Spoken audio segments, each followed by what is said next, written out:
In nomine Patris et Filii et Spiritus Sancti.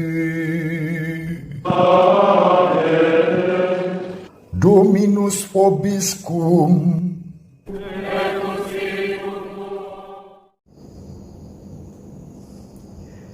Sahabat peradaban kasih ekologis yang terkasih, selamat berjumpa dalam renungan harian bersama saya melalui channel ini.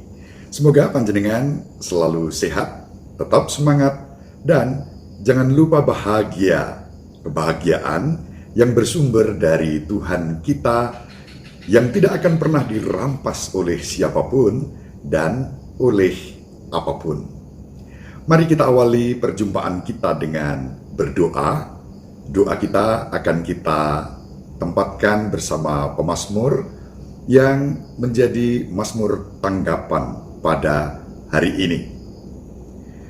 Ya Allah, pulihkanlah kami, buatlah wajah-Mu bersinar, maka selamatlah kami. Hai Gembala Israel, pasanglah telingamu, Engkau yang duduk di atas para kerub, tampillah bersinar, bangkitkanlah keperkasaanmu, dan datanglah menyelamatkan kami. Ya Allah, semesta alam, kembalilah, pandanglah dari langit dan lihatlah, tengoklah pohon anggur ini, lindungilah batang yang ditanam oleh tangan kanan-Mu. Kiranya tangan-Mu melindungi kami, orang yang ada di sebelah kanan-Mu, anak manusia yang telah Kau teguhkan. Maka kami tidak akan menyimpang daripadamu. Biarkanlah kami hidup, maka kami akan menyerukan nama-Mu.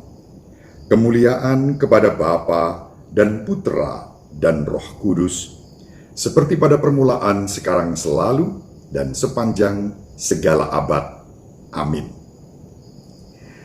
Sahabat peradaban kasih ekologis yang terkasih, mari kita baca dan kita renungkan Injil Matius bab 17 ayat 10 sampai 13. Ketika Yesus dan murid-muridnya turun dari gunung, para murid bertanya kepadanya, "Mengapa ahli-ahli Taurat berkata bahwa Elia harus datang dahulu?"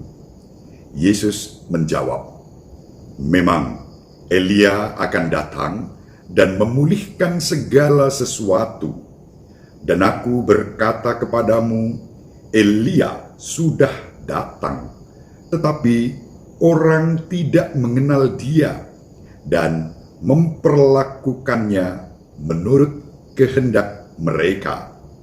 Demikian pula Anak Manusia akan menderita oleh mereka." Pada waktu itu, mengertilah murid-murid Yesus bahwa ia berbicara tentang Yohanes Pembaptis. Demikianlah sabda Tuhan. Terpujilah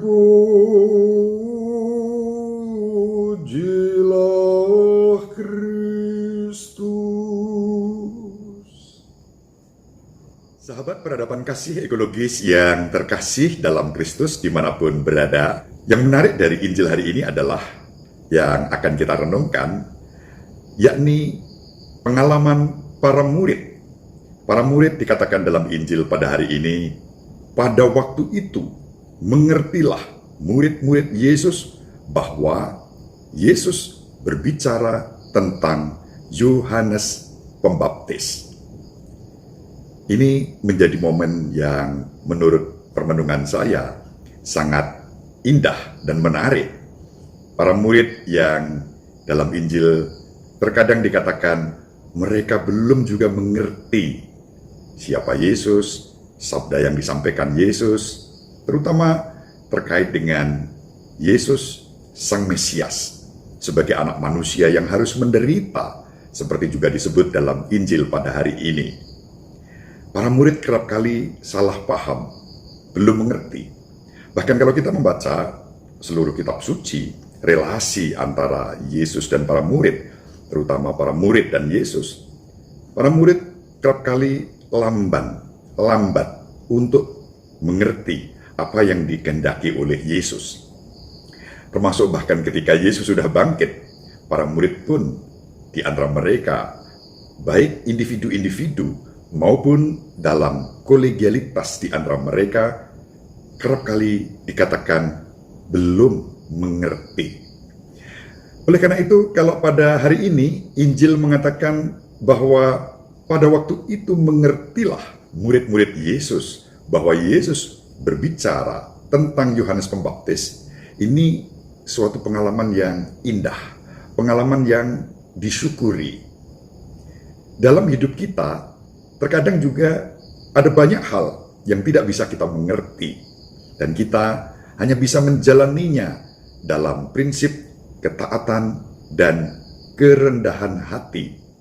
Namun, pada saat-saat tertentu, jiwa kita, hati kita, mata batin kita dicerahkan, kita mengalami sesuatu yang membuat kita mengerti, inilah kehendak Tuhan di dalam hidupku.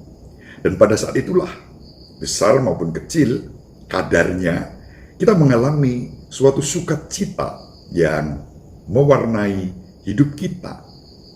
Namun, sahabat, peradaban kasih ekologis yang terkasih, dalam iman Kristiani diajarkan bahwa Allah senantiasa merancang kebaikan di dalam hidup kita.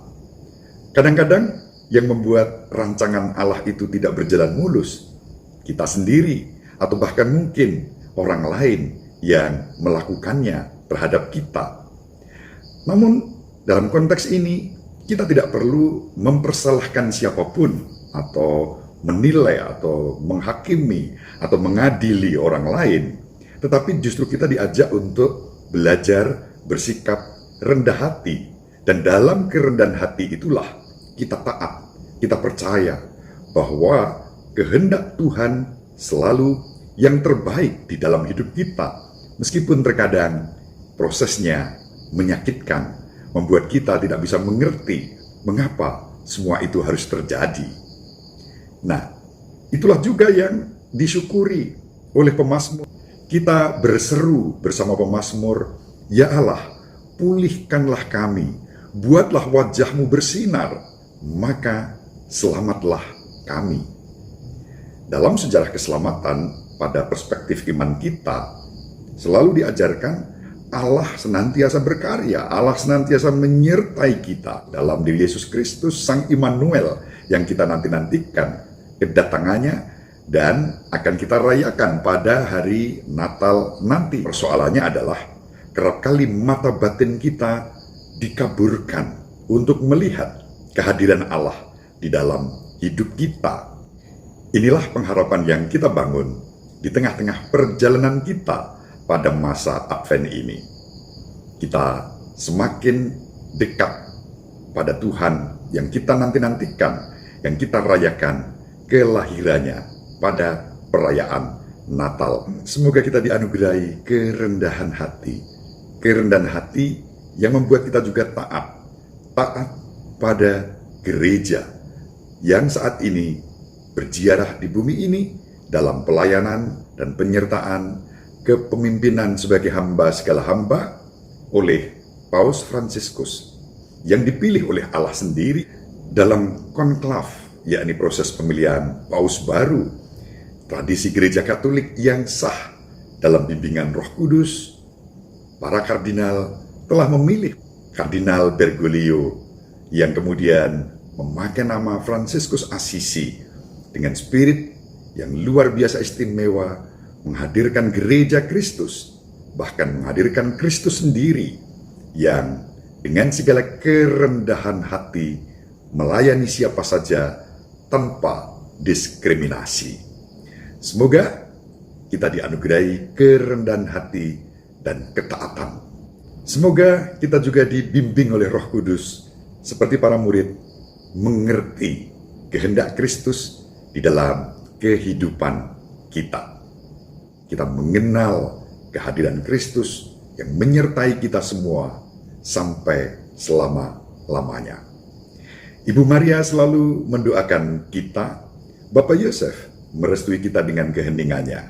Semoga panjenengan semua sahabat peradaban kasih ekologis yang terkasih dimanapun berada, bersama seluruh anggota keluarga, dibimbing, dilindungi, dan diberkati oleh Allah yang Maha Kuasa, Bapa dan Putera dan Roh Kudus. Amin. Salam sehat, tetap semangat, jangan lupa bahagia.